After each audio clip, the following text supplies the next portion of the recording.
இந்திய ஜனநாயகம் பிறக்கும்போது அதுக்கு சவக்குழி தோண்டி புதைச்சிட்டு தான் ஆரம்பமாயிருக்கு நம்ம இந்திய சுதந்திரம். வணக்கம் நண்பர்களே, நான் உங்கள் தோழி சிவானி மூர்த்தி. இது ஓம் ரிதம் ஆஃப் லைஃப்.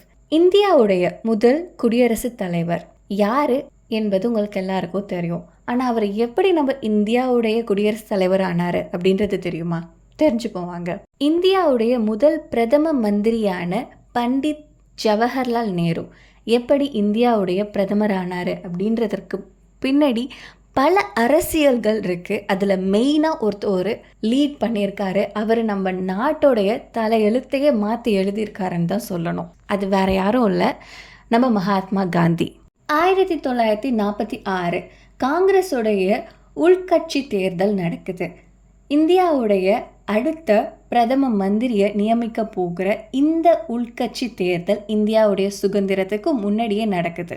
யார் இந்த எலெக்ஷனில் வெற்றி பெற்று காங்கிரஸுடைய தலைவராக ஆகுறாங்களோ அவங்க தான் சுதந்திர இந்தியாவுடைய பிரதம மந்திரியாக ஆவாங்க. இதற்காக காங்கிரஸில் பணியாற்றிட்டு இருந்த மூத்த குடியோர்களான சர்தார் வல்லபாய் பட்டேல் மற்றும் ஆச்சாரியா கிருப்பலன் இவங்க 2 பேரும் பங்கு பெற்றிருக்காங்க. இதில் சர்தார் வல்லபாய் பட்டேலுக்கு 15 ஓட்டில் 12 ஓட்டு கிடைக்குது. 3 ஓட்டு யாருமே போடலை.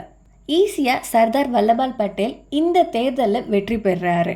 ஆனால் யாருமே வாக்கு அளிக்காத பண்டிட் ஜவஹர்லால் நேரு காங்கிரஸுடைய தலைவர் ஆகிறாரு. ஒரே ஒரு காரணத்தால். அந்த ஒரு காரணம் மகாத்மா காந்தி. ஏன் அவர் அப்படி பண்ணாரு அப்படின்றதற்கான பின்னாடி ஜவஹர்லால் நேரு கேம்பிரிட்ஜில் படித்து பட்டம் பெற்றவர். அவர் ஆங்கிலத்தை சரளமாக பேசக்கூடியவர். வெளிநாட்டுக்கு அதிக அளவு போயிட்டு வந்ததால் அவர் வெளிநாட்டினரோட நல்ல உறவை மேற்கொள்ளுவார். இது போன்ற சில காரணங்களால் மகாத்மா காந்தி நேருவை தேர்வு பண்ணுறாரு. இது மட்டும் கிடையாது, இந்த தேர்தலில் தோல்வியுற்ற ஜவஹர்லால் நேரு காங்கிரஸுடைய துணை தலைவரெல்லாம் இருக்க முடியாது, இருந்தால் நான் தலைவராக தான் இருப்பேன் அப்படின்ட்டு அவர் பிடிவாதமாக சொன்னது தான்.